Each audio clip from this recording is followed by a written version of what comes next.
Magandang araw mga kababos. Narito ang latest news ngayon sa PBA. Coach Chot Reyes naging sarcastic sa officiating ng Game 3. Coach Tim Cone pinagtanggol ang isang star player niya sa mga online bashers.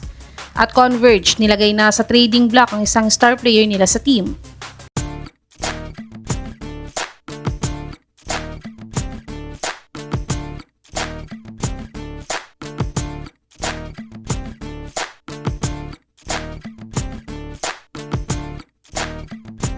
Natambakan nga ang TNT ng Barangay Ginebra sa Game 3 Final Series nila sa score na 116-102.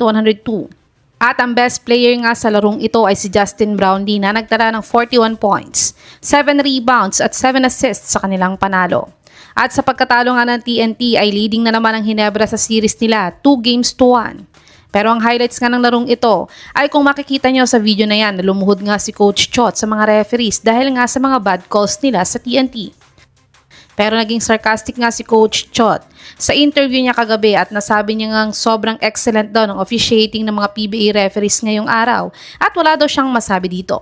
Kayo mga kababos, naging fair ba ang tawagan ng referees para sa TNT sa Game 3 o hindi? I-comment nyo na po yan sa baba. At dagdag na balita sa Game 3 ay ipinagtanggol nga ni Coach Tim Cone ang isa niyang star player sa mga online bashers.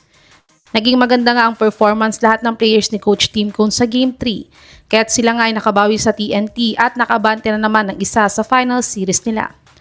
Pero ang story nga para sa Gene King sa Game 3 ay ang pagbabalik ng laro ng isa niyang star player na si Stephen Holt. Sa Game 1 at Game 2 nga ay hindi maganda ang laro ni Holt pero sa Game 3 nga ay nagtala siya ng 23 points, 4 rebounds at 4 assists sa kanilang panalo. At ayon nga kay Coach Tim, ay alam daw niya na madami daw nang mabash kay Holt sa online pero siya naman daw ay naglalaro ng maayos dahil kung sa scoring lang daw sila nakafocus ay hindi daw talaga nila makikita ang iba niyang contribution para sa Ginebra. At dagdag ni Coach Tim ay siya din daw kasi ang dumidepensa sa mga star player ng mga kalaban nila gaya ni Calvin Oftana ngayon, Gian Mamuyak at Adrian Nukum sa semis game nila kaya't nakaka-contribute daw siya sa ibang bagay para manalo sila. Kayo mga kababos, anong masasabi niyo sa performance si Stephen Holt ngayong PBA Finals? I-comment nyo na po yan sa baba. Tumungo naman tayo sa balitang nilagay na daw ng Converge ang isa nilang star player sa trading block. Hindi nga naging maganda ang Commissioner's Cup ng Converge dahil sila nga ay hindi nakapasok sa PBA playoffs sa conference na to. Kahit nga napaka-loaded ngayon ng lineup nila. Pero ayon sa source na to, ay willing daw silang ilagay sa trading block ang star player nilang si Mikey Williams at i-offer sa Blackwater bossing kapalit ni Cedric Bearfield na nasa may trading block din ngayon.